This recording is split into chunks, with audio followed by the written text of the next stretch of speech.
Welcome to WiFi TV. Breaking news. సినీ నటుడు వైకాపా నేత మోహన్ బాబుకు హైదరాబాద్లోని ఎర్మంజిల్ కోర్టు ఏడాది జైలు శిక్ష విధించింది. 40 లక్షల చెక్ బౌన్స్కు సంబంధించి 2010లో సినీ దర్శకుడు వైవిఎస్ చౌదరి కోర్టును ఆశ్రయించారు.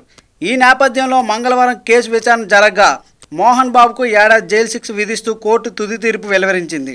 ఇందులో A1గా ఉన్న లక్ష్మీ ప్రసన్న పిక్చర్స్కు 10,000 జరిమానా, A2గా ఉన్న మోహన్ బాబు ఏడాది జైలు శిక్షతో పాటు 41,75,000 చెల్లించాలని ఆదేశించింది. వైవిఎస్ చౌదరి దర్శకత్వంలో సలీం తెరకెక్కిన సంగతి తెలిసిందే. ఈ సినిమా చిత్రీకరణ సందర్భంగా సుమారు 41 లక్షల చెక్కును మోహన్ బాబు దర్శకుడికి అందించారు. అయితే ఆ చెక్కు నగదుగా మారకపోవడంతో వైవిఎస్ చౌదరి 2010లో కోర్టును ఆశ్రయించారు. అప్పటి నుంచి విచారణ జరుగుతుండగా దాదాపు 9 ఏళ్ల తర్వాత మంగళవారం తుది తీర్పు వెలువడింది. ఒకవేళ మోహన్ బాబు 41.75 లక్షలు చెల్లించకపోతే జైలు శిక్షను మరో 3 నెలలు పొడిగించాలని న్యాయమూర్తి ఆదేశించారు. అయితే ఈ కేసుకు సంబంధించి మోహన్ బాబు బెయిల్కు కూడా దరఖాస్తు చేసుకున్నారు.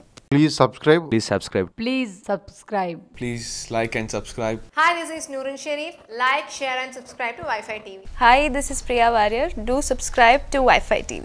ఈ వీడియో కనుక మీకు నచ్చినట్లయితే లైక్ చేయండి, షేర్ చేయండి, సబ్స్క్రైబ్ చేయడం మాత్రం మర్చిపోకండి. Please subscribe to Wi-Fi TV.